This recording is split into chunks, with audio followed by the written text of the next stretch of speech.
Selama pengetatan PPKM Mikro diberlakukan di Kota Palembang, perkantoran diwajibkan menerapkan work from home sebesar 75% dan work from office 25%, termasuk di kantor pemerintah Kota Palembang.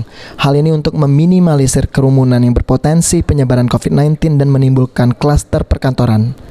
Wali Kota Palembang Harnojoyo menyebutkan pemberlakuan WFH bagi pegawai khususnya ASN tidak mengurangi optimalisasi pelayanan kepada masyarakat. Ia juga mengingatkan agar para ASN untuk tetap optimal memberikan pelayanan.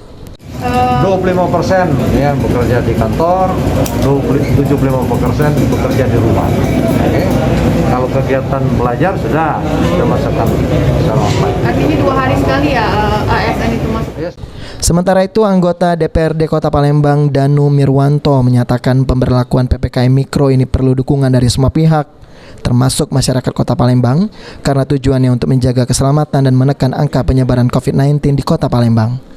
Namun Danu berharap pemerintah Kota Palembang bersama pihak terkait lainnya terus melakukan sosialisasi kepada warga, karena masih banyak warga yang belum mengetahui aturan PPKM Mikro. Ia meminta lurah dan camat yang berada paling dekat dengan masyarakat untuk mensosialisasikan aturan ini.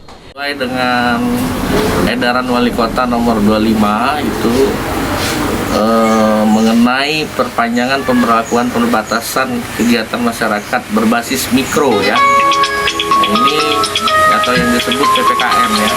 Nah, ini kalau pada masyarakat Kota Palembang patuhi ya surat edaran Wali Kota ini demi kesehatan kita sama. Aprianto, Pal TV.